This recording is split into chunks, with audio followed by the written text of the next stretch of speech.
한국인들 때문에 우리 위대한 일본 조상들이 강간범, 침략범으로 욕먹고 있는데 지금 내 입에서 한국에 갈 거라는 소리가 나와. 아빠, 그게 무슨 말도 안 되는 소리예요. 그만 좀 해요. 여기 아버지와 싸우고 있는 한 일본 소녀가 있습니다. 싸우는 이유가 딸이 다니는 학교의 수학여행지 때문이라고 합니다.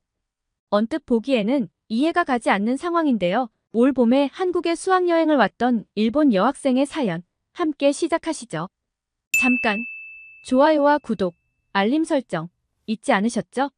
안녕하세요. 저는 일본에 살고 있는 고등학생 미사키라고 합니다. 지금 일본에 엄청난 한류바람이 불고 있는 것 아시죠? 저와 제 친구들도 다를 바 없답니다. 저와 친구들은 학교에서 매일같이 한국 드라마 감상을 나누고 또 K-팝 아이돌 소식도 공유하며 대학교에 진학하면 한국으로 꼭 놀러가 보고 싶다는 소망을 나누고 있는데요. 특히 제가 살고 있는 구마모토는 일본 지역들 중에서도 시골이라서 한국 드라마에 나오는 반짝반짝한 도시를 보면 항상 부러움에 휩싸이곤 합니다. 제일 부러운 건 가족 휴가로 같이 한국으로 놀러가는 친구들입니다. 저와 같은 반 친구 사와짱은 우리 반에서 유일하게 한국을 다녀온 친구인데요. 얼마나 자랑을 하는지 질투도 내심 났습니다. 아버지가 송가인이라는 유명한 트로트 가수 팬이라서 아버지 주도하에 한국 여행을 갔다 왔다는데 아빠가 송가인 씨 콘서트를 보는 사이 엄마와 자기는 쇼핑을 했고 드라마에서만 보던 한국의 예쁜 카페도 가고 닭갈비도 먹어보았다며 어찌나 자랑을 하던지요. 이렇게 여행을 가는 건 우리 집은 꿈도 못 꾸거든요. 저희 집 경제 사정 때문이냐고요?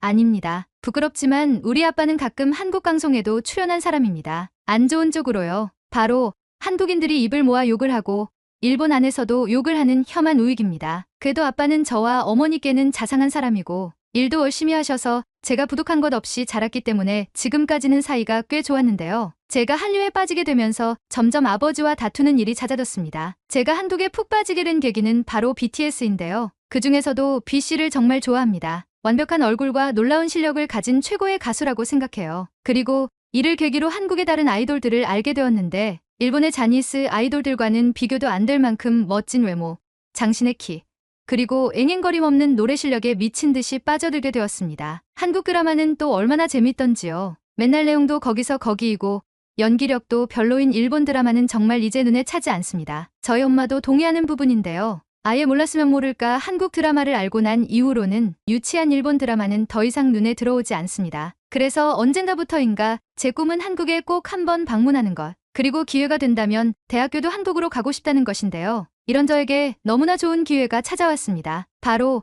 학교의 수학여행지가 한국으로 정해졌다고 하는 것 아니겠어요? 지난 2020년 1월 이후 3년 만에 이루어진 일본 학생들의 한국 수학여행이라 한국에서 취재 열기도 꽤 뜨거워 아마 관련한 소식을 본 한국분들도 꽤 있는 줄로 알고 있습니다. 저는 한국으로의 수학여행지 결정 소식을 듣자마자 같은 반 친구들과 함께 얼싸안고 눈물을 흘렸습니다. 제가 그토록 고대하던 한국행이라니 4박 5일이라 아주 길진 않지만 남산타워, 남대문시장, 명동, 롯데월드, 경복궁 등 제가 가보고 싶었던 중요한 곳들은 다 가볼 수 있는 일정이라 기대감으로 심장이 터져나갈 것 같았습니다. 문제는 저희 아빠였습니다. 학교 수학여행지가 한국으로 정해졌으니 이 통신문에 나온 수학여행비를 내야 해 라고 이야기하자마자 정말 난리가 난 겁니다. 학교에 한국인이 근무하냐부터 시작해서 어떻게 이렇게 거짓말을 일삼고 이기적이며 일본인을 심하게 차별하는 한국으로 학생들의 수학여행지를 결정할 수 있냐며 노발대발하셨습니다. 그리고는 학교에 항의 전화를 걸어 한국으로의 수학여행을 막아야겠다고 하셨죠. 세상에나 학교에 그런 민폐를 끼치면 저는 어떻게 얼굴을 들고 학교를 다닐까요? 학교에서 결정된 일인데 어떻게 변경을 하겠냐? 일정도 다 나왔다는 제 항변에 그럼 위험한 한국으로 너를 보낼 수 없으니 너라도 수학여행을 빠지라고 하더라고요. 한국인이 일본인에게 테러를 하면 어떻게 하냐며 절대로 네가 한국을 가는 건 허락을 못한다고요. 그때부터 눈물이 줄줄 나오기 시작했습니다. 한국에 대해서 제대로 알아보지도 않고 한국은 무조건 안 된다며 반대를 하는 아빠가 너무 미웠어요. 제가 한국에 푹 빠지면서 역사 문제에 대해서도 알아봤는데 학교에서 제대로 알려주지 않아 아주 깊게는 알 수 없지만 일본 조상들이 한국에게 독일 나치와 다를 바 없는 짓들을 했고 그건 사과해야 하는 것이 맞다고 생각했거든요. 왜 아빠는 제대로 알아볼 생각을 안 할까요? 이 문제로 저는 수학여행을 가기 전날까지 아빠와 무섭게 싸웠던 것 같습니다. 결국 제가 라인 메신저로 한국에서 무엇을 먹고 어떤 일들이 벌어지고 있는지 하나하나 보고한다는 조건으로 겨우 허락을 받았습니다. 그렇게 도착한 한국, 저희를 향해 쏟아진 카메라 플래시 세례와 잘 왔다는 인사만 있었을 뿐 아빠 말처럼 일본인이라고 꺼지라는 사람도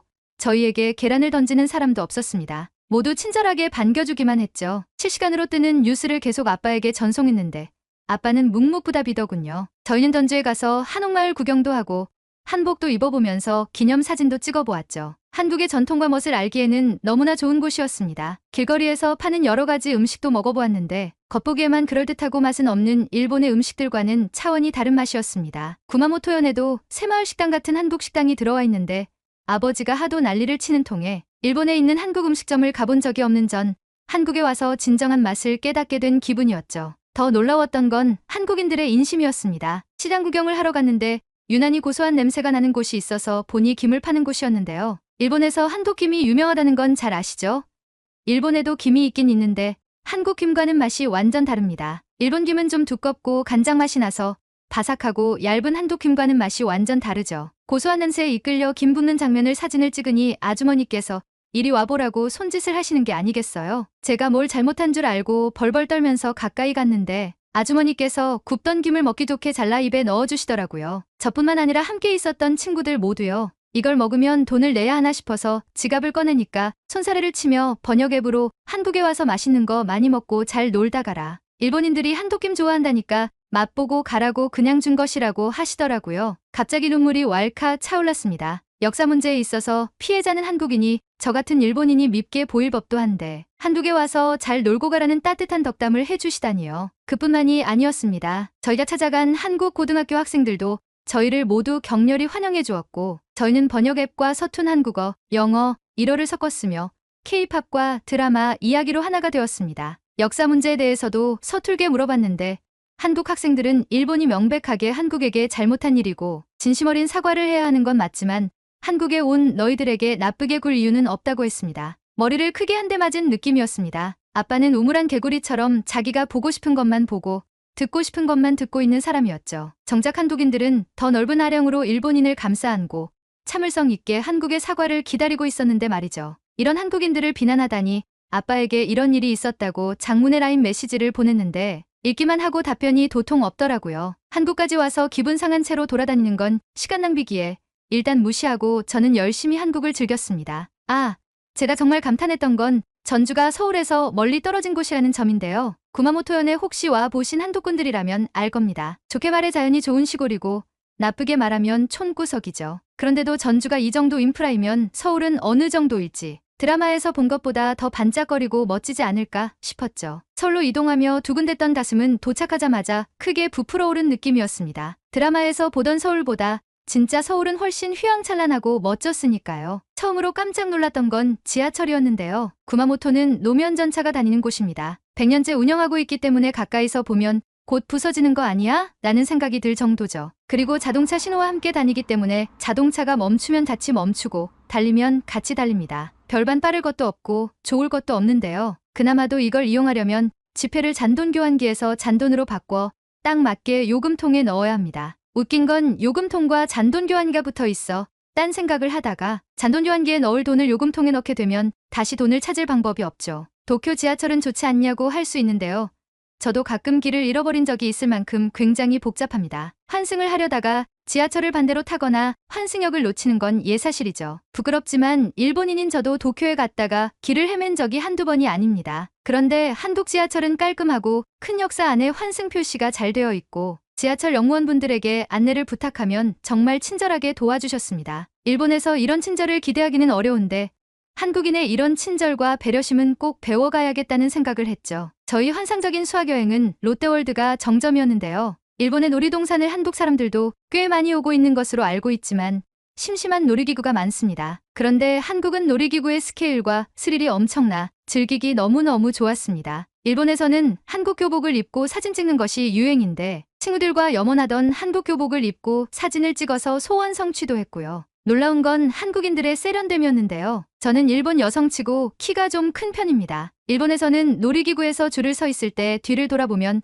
저보다 키 큰 남자를 찾기 어렵습니다. 그런데 한국 남자들은 키도 크고 하나같이 세련된 옷차림에 좋은 피부를 자랑하고 있었습니다. 한국 드라마 속 배우들이 진짜였구나 하는 생각에 저는 다시 한번 한국으로의 유학을 다짐하게 되었습니다. 저의 이런 환상적인 수학여행 체험기는 하나도 빠짐없이 낱낱이 아빠에게 보냈는데 도통말이 없으셨습니다. 제가 한국에서 욕을 먹거나 테러를 당하는 것 아니냐고 난리치던 아빠는 어디 가고 왜 한 번도 안부를 묻지 않는지 이쯤 되니까 걱정이 되더라고요. 수학여행 마지막 날 밤 아빠에게 전화를 걸었더니 아빠가 차가라앉은 목소리로 일단 와서 이야기하자고 하더라고요. 집에 무슨 일이 있나 싶었는데 어차피 내일 집으로 가니 가서 들어보자는 생각으로 귀국을 했죠. 한국 김과 한국 화장품 그리고 예쁜 옷들과 BTS 굿즈까지 한가득 쇼핑한 것들을 끌어안고 집으로 가면서 내심 걱정이 되었습니다. 분명 이걸 보면 아빠가 한국에 돈을 주고 왔냐며 내가 힘들게 번 돈을 한국에 썼다고 노발대발할 텐데 하는 생각이 불쑥 들었죠. 천국에 있다가 지옥으로 툭 떨어진 느낌이었습니다. 조심조심 집으로 들어간 순간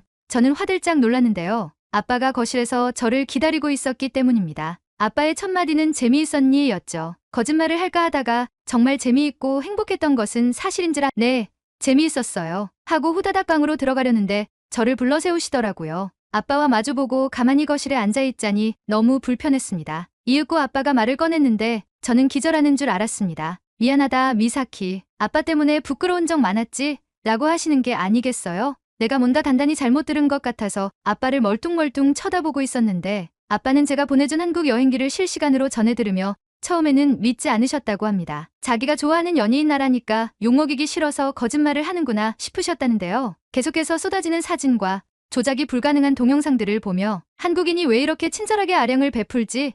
란 생각을 계속했다고 하시더라고요. 이제껏 머릿속에서 그려낸 한국의 모습과는 전혀 다른 모습에 혼란이 와서 아버지께서는 매번 사용하는 사이트가 아니라 다른 사이트에서 한국과 일본의 과거사에 대해서 찾아봤다고 하시더라고요. 그리고서는 엄청난 쇼크를 받았다고 하셨습니다. 알고 있던 것과는 정반대의 이야기를 하고 있었으니까요. 나를 꼴딱 세면서 계속해서 자료를 찾아보시고는 내가 알고 있던 건 모조리 다 거짓이었고 일본 입장에서 조작된 이야기라는 것을 깨달았다고 하셨죠. 제가 어설프게나마 공부해서 전달했던 역사 이야기가 거짓이 아니라는 것도 이제 아셨고요. 그래서 그동안 혐한 우익으로 활동해왔던 세월이 부끄러워지셨고 또 그런 아빠를 둔 제가 얼마나 마음고생을 했을지 미안하다고 하셨습니다. 아빠 머리에 벼락이라도 맞은 걸까요? 이렇게 갑자기 변해버린 아빠의 모습이 너무 생소했는데 아빠는 말씀하시더라고요. 늘 접하는 정보만 접해서 그렇다고 너에게 생생한 한국의 모습을 전달받지 못했으면 이런 깨달음은 없었을 것이라고요. 어안이 벙벙했습니다. 지난 몇 년간 아빠와 싸워왔는데